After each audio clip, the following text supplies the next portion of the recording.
At 3 a.m. on 13th February, Selena hears a loud noise coming from the house.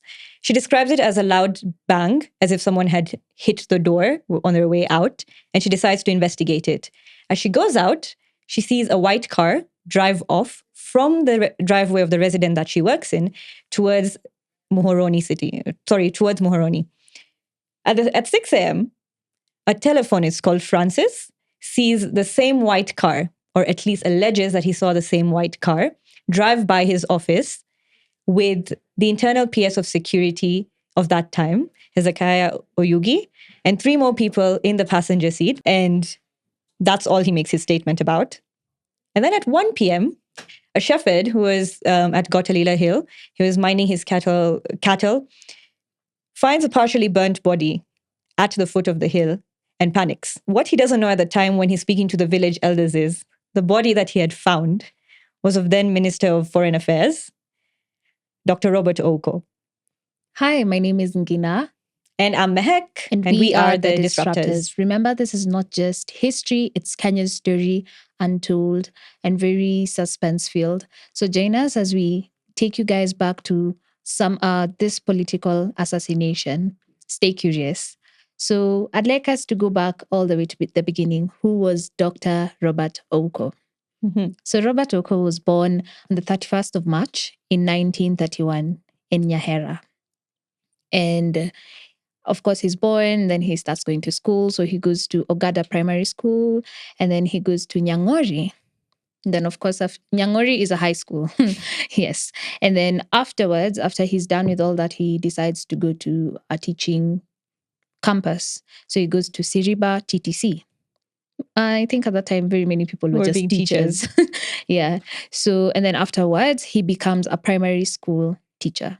By 1955, he decides it's time for a career change. So he goes to Kisii and he actually gets a job as a revenue officer, right?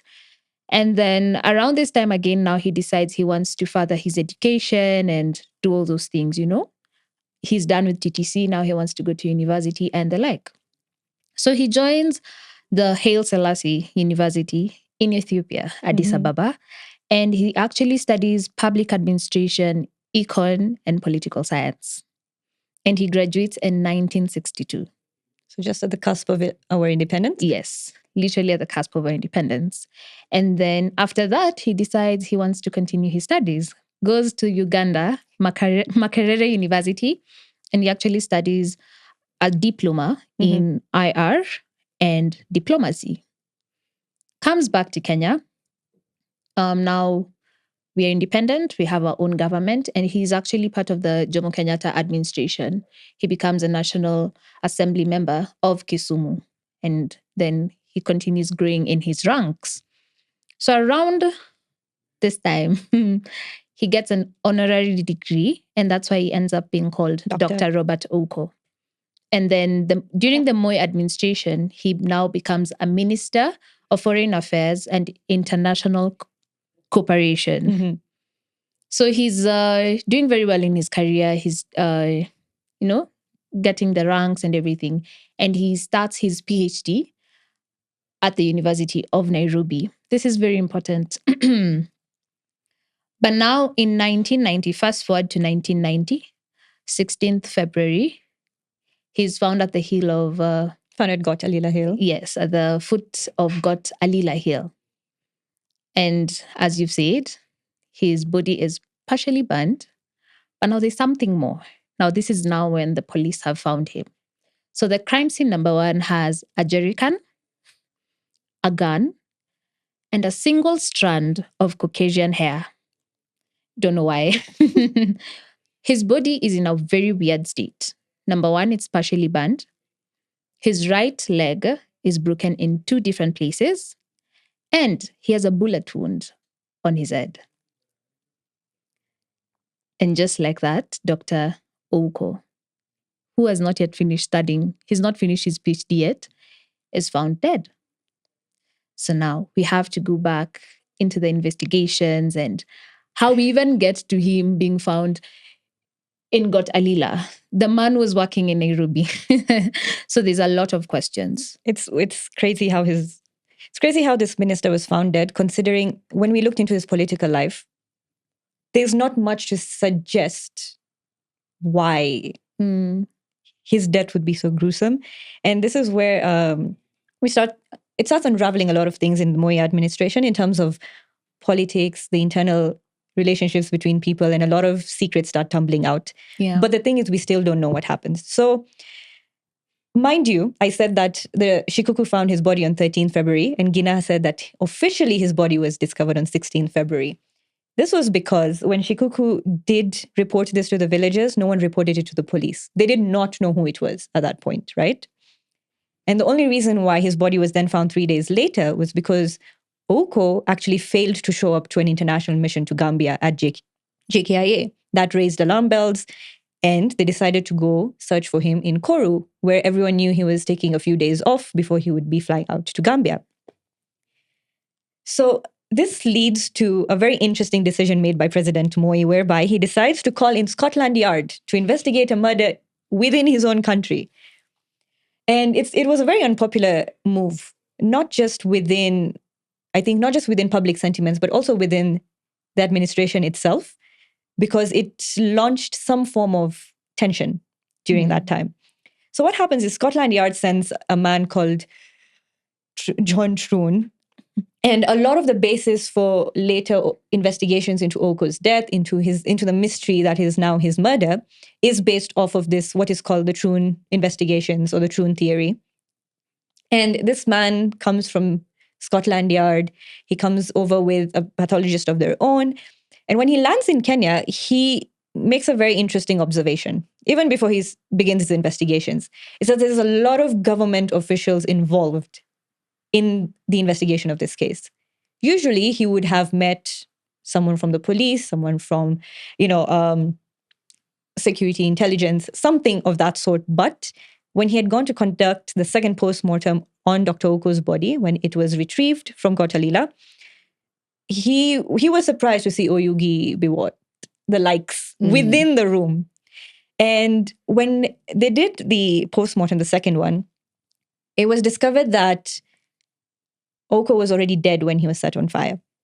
So this man had been chased, thus his right leg being broken in two places, had been shot in his head, and they were tried to burn his body. And this is, and then Troon tells Oyugi and all the politicians there, so we have to rule out suicide. There is no way this is suicide. And Oyugi says something very interesting to Troon, which he revealed in an investigation, actually, that Oyugi told him, no, it is a suicide. It's not a murder. How a man gets shot in the middle of his head, gets his leg broken in two places and set on fire all on his own, and that being termed a self-exit is beyond my comprehension, but that's what was said. But Troon's investigation, I have to say, had a lot of holes, a lot of loopholes. There are key points within his investigation to why he thought that Ouko had been murdered, because of course he had been murdered. And he lists them as, number one, family drama, which Gina will get into. Secondly, the Kisumu Molasses Project. And third, the Washington trip. These were and the Washington trip and the Molasses incident is one of his main theories, and you'll understand why the frustration comes in. So the Washington trip. Before Ouko died, before he left for holiday, he actually had gone on a trip with President Moi and an entire delegation for a prayer meeting with George Bush Sr. And this was in 27th January, 1990. Exactly. Yeah. They go on this prayer trip. Things are fine. They return back home. Ouko so they return back home on 5th February. And on 6th, Ouko goes to State House. He meets the president. He's basically saying, okay, I'm going to ask for a few days off before my mission to Gambia, which he had been assigned by the president. He goes to meet a few other ambassadors, one from Japan. And then he travels to Koru. That's where his farmhouse is, and it's in Kisumu. And he's accompanied by a driver and his bodyguard. Between 6th February and 12th February, all we know is that Ouko was at home. That's it. His neighbors said he was around, they'd seen him. That's it. And then he turns up dead on 16 February. Mm. The reason why I'm bringing up the Washington trip is because Troon purported that there was, according to hearsay, there was some tension between President Moi and Ouko during this trip. He said that he was told, again, please note, he said that he was told that President Moi was mad at Dr. Ouko for upstaging him at the prayer meeting, and that there was actually a separate meeting between Ouko and George Bush Sr. that led to the president feeling insecure, and he decided to kick Ouko off of the delegation, take his passport away, and send him back home on a completely different plane. What Troon doesn't include in his report, which was very easy to have included, was he didn't ask the embassy about any of this. The embassy keeps records of such meetings at all times. He did not ask about that. He did not ask for the itinerary of George Bush Sr. when the prayer meetings were happening. Neither did he look at the press reports from the time of the delegation, because it was actually very widely reported. When the delegation returned to Nairobi, there are pictures of Ouko with the president and the rest of the delegation coming off the plane, right? Together. Mm. So that, of course, already makes Washington theory look very, it doesn't stand ground. It doesn't hold water. End of story. Yeah. And so Troon then moves on to the Kisumu Molasses Project theory. So this is it's very long and winding, but first of all, I think this is a Kenyan thing. Why are we giving tenders to people without investigating them? Because you'll realize for the Kisumu Molasses Project, Dr. Ouko wanted to restart the Molasses Project in Kisumu, lead to employment generation, and basically just do something good for the people of Kisumu. Mm. So he gives a tender to these two Italians. And during the time of this whole deal going down, so it was Domenico and Mariana. So I hope I'm saying her name right. Yeah. So those two had actually been tried in Italy. Yeah. They had a case against them. They were actually the trial was still ongoing. Exactly. And here they were in Nairobi with Dr. Ouko getting ready to start the Molasses Project. So according to Troon's report, he had actually spoken to Marianne only. And she basically, according to her statement, he started to implicate Nicholas Biwott into this whole thing. So it's a very common tale of corruption, basically. Dr. Ouko had a tender, he was giving it to Italians. The rest of the politicians wanted kickbacks from it. They wanted their own people in.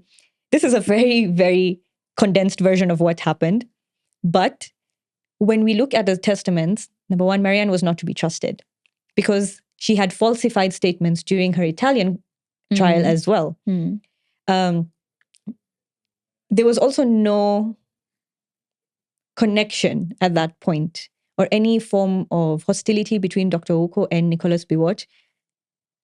So, and the Kisumu Molasses Project did not really indicate that it would have led to the death of Dr. Ouko, although people do think it was in the periphery of his death. It may have been one of the reasons to have caused some form of animosity, because if this project went through, Dr. Ouko comes out of it in a good light. However, because of the Italians, it could have been a huge corruption scandal as well. Yeah. But at the end of the day, the Kisumu Molasses Project theory also doesn't stand any ground at this point. And then these are his main theories. And then he goes on to speak about there's something he leaves out. And this is where I get frustrated about this whole case. Yeah. According to one of Ouko's neighbors and other witnesses, Dr. Ouko was working on a corruption report, especially within Kisumu, right? Mm. And he was basically going to present this report to the president, to the parliament, so that they can deal with it or whatever it was. Troon did not look into this, or he dismissed it. And it's very odd for him to dismiss something so serious, but believe hearsay in two different theories of his. And then, of course, there was also the family drama. Where to start? Hey, where family drama getting you killed? So, according to Trun, now this is from Trun's perspective. So, there are a couple of people. There's Dorothy Randiak, who's Robert Ouko's sister. Mm-hmm. There's Barack and Collins, who are brothers to Robert. There's Esther, Mbaja, and then there's the family doctor, Joseph Oluoch. And then there's a family friend called Eric James Oyango.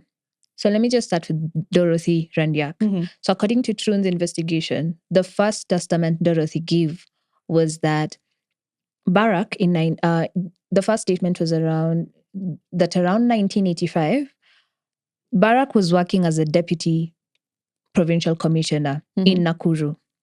But then he got transferred to become a deputy secretary at the AG's office. So according to Dorothy, Barack never wanted this position. Number one, because his ambition was to get to become a provisional commissioner, to become a PC. Number two, that because of all this, Barack had convinced Collins, had influenced Collins. So now both of them, it felt like 2 versus 1. So Barack and Collins did not like Ouko. And then in her second witness statement, she talks about a family group photo in December 1989. Now, this family photo, the mom's beat is cut off. Damn. It sounds so dramatic, It to be does. very honest. Sounds like a telenovela, but yes, okay. it does. It honestly does. And that when there's that cutout, Ouko blames Collins. Now, the same witness statement, Dorothy talks about Collins saying how he told the mom that if she ever went back to the house, he'd cut her into pieces. That's his mom. Yes. So, so there's that. Now, that's the second witness statement from Dorothy. And according to Trun, and all these things that are going on, he feels like there was a sense of fear, number one, within the family. And he felt like he wasn't being told everything. But at the same time, he still dismissed it. Mind you, he called them a happy, stable, and normal family. I'm not sure which happy, stable, and normal family threatens their mothers, but okay. Yeah. And then now there's talk of the wife, Mrs. Ouko, basically. And now there's talk about a mistress. And apparently everyone knew that Ouko had a mistress, and he would actually travel with her. They had a kid, and that this mistress had called the wife and talked to her, saying, basically coming to her as a woman. You know, I'm the second wife. all those things. And all those things. Again, it's dismissed.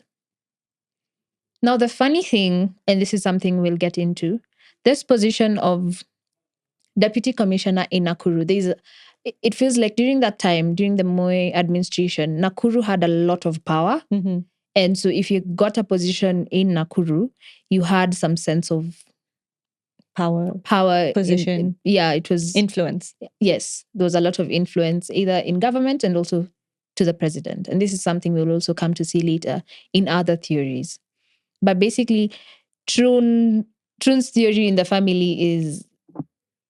It's shallow to say the best. Trun didn't... Yes, it's very shallow. When you look at Trun's investigation, you kind of realize there's a lot that could have been investigated further, which he does. He does say that there should be an inquiry into certain things, but there are certain ways that Trun also acts that make it look odd, which we'll, of course, get into later. But then, so what happens is Trun then goes ahead to submit his report, right? But he himself admits it was an incomplete report. It was a report that was supposed to lead up to a different report. Very odd thing to be said by an investigative officer on like such a big high-profile case. But there is a sense of Trun's work being hindered in some way or the other. We can't confirm it. That's just an allegedly. Yeah, allegedly. Please don't come for us. But that's what happens. And then when he does submit his report, President Moi then launches a public inquiry into this whole thing. Is it a judge's panel is called in? Yeah, so in October of 1990, same year. Literally so much happening. Yeah, so there's a new public inquiry that's put in place, and it's by Evans Gisheru. Uh-huh. It's basically called the Gisheru report as well. So now, in this one, Troon was being cross-examined, but on the grounds that he needed to go back to the UK. So did he feel threatened? It's like there was a sense of urgency, basically. But then 3 people end up getting arrested. Number 1 is Nicholas Biwott. Number 2 is Hezekiah Oyugi. And number 3 is Jonah Anguka. And Jonah Anguka's involvement in this whole thing is very odd and sad, because from his own testament, what he actually comes out to say much later. Let's start with the fact that number 1, Jonah Anguka was the DC of Nakuru, already a very powerful person in his own accord. Yes. Number 2, Jonah Anguka was best friends with Dr. Ouko. Number 3, the person who broke the news to Mrs. Ouko is Jonah Anguka. Basically, from his testament is when he had disappeared, he just went in, it's like, oh my God, my best friend is lost. So the first thing you do is you pour yourself literally into the whole case, just trying to find out what's going on. So he goes to Koru and he's doing his own thing, but he ends up being implicated in all this. So he's arrested. And Nicholas Biwott is only detained for 2 weeks and then he's released. Oyugi actually dies during the course of the investigation, so never really get a chance to cross-examine him, but we need to remember the telephonist's alleged sighting of him. And then Anguka actually ends up serving for the death, doesn't he? No, but he's detained for quite a long time. He's detained. Yeah. When you look at how people are being detained in that administration and also in the Jomo Kenyatta administration, it felt like, but you're being detained, but you're not being told what's going on in a way, in a sense. Sounds familiar, but okay. And then... So Jonah, let's start with the fact that Jonah is detained at first. And then he's released. Then on the same day, they arrest him for the same thing. You're like, fine, then why did you release him in the first place? Anyway, this public inquiry is actually terminated by the president in November 1991. Jonah Anguka is still detained. Jonah is now tried in 1992. From his account, let's start with the fact that there was a judge. The first judge actually died when the trial was going on. And before he died, he kept on saying that he wanted to get the case done because he knew how cases in Kenya were going, but he kept on talking of his surgery. But now, because of everything that was going on, it was like there was a lot of hindrance and a lot of interference in all these investigations. He ended up going for the surgery and then he dies. But now Jonah is tried and acquitted. By this time, he feels unsafe in the country and he actually fled to the US. But now the funny thing about his case is it goes back to the mistress thing. So Jonah Anguka's wife, Mrs. Anguka, was the secretary to Dr. Ouko. And so one of the things that's brought out during the trial is that, Jonah Anguka was pissed at Dr. Ouko because the wife and him had an affair. And that's why And that's his motive, basically. They say that's his motive, yeah? But now he's acquitted and he actually flees to the US with the wife and they're still there till today. And he was pardoned 29 years later after the acquittal. Yes. And this was after the DCI was actually summoned and they were told, you need to drop that case against Anguka 29 years later after the fact. It's sad, to say the least, to see that people actually have to go into exile in because they're not feeling safe in their own country. And yeah, basically. So the thing about Dr. Ouko then comes to... So the thing is now, his murder still remains a mystery. Yes. No one really knows what could have killed him. There's speculation that it was definitely higher ups by a lot of people, but the motive still remains unknown. And the murderers remain unknown. And the frankly odd way in which Troon's investigation was done also raises a number of red flags into why there was so much hindrance. There was so much of... There were things that were being hidden, even by Troon in his own report, and incidences where he technically tips off Barack and Barack flees to the US. Why? We don't know. Was he involved in the murder of his brother, or was he afraid that they would come for him or try to make him a scapegoat? He didn't know. But it was so odd. And I think... And Dr. Ouko's case kind of sadly just ends with him being murdered. That's just it. He was murdered. And now the funny thing is now also with the public inquiry, it starts in 1990, then ends in 1991.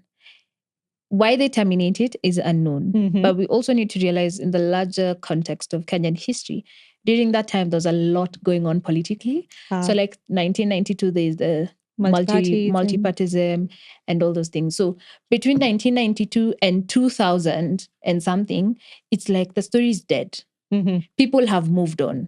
During the time when Trump came to Kenya, there was a lot of people did not want. They were just like, why are you bringing in a white man to investigate?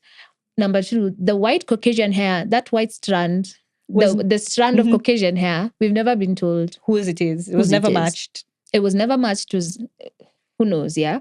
And so 1992 all the way to 2000, there's all this politics going on in the country. It's also like a way of... Is it a way? It's basically Moi's administration coming to an end, technically. So, of course, we know in 2002, he loses his election and we have a new president, Mwai Kibaki. And he comes into power. And then the next year, 2003, another committee is set up to investigate Dr. Ouko's death. So it's called the Parliamentary Select Committee. But now from the get-go, it has issues. The people leaving left, right, and center, and all of the people who keep saying that when they're asked why are you leaving the committee, they keep saying there's a lot of interference, there's this and that going on. It's like there's a lot of interference again all these years later. Anyway, so with this Parliamentary Select Committee, Domenico, the Italian, and Mariana come back. But now they say they will only agree to testify as long as they're not cross-examined. That's messy already. Number two, Nicholas Biwott is not allowed to call witnesses on his behalf and is not allowed to be cross-examined. Without cross-examination, how will we get into this?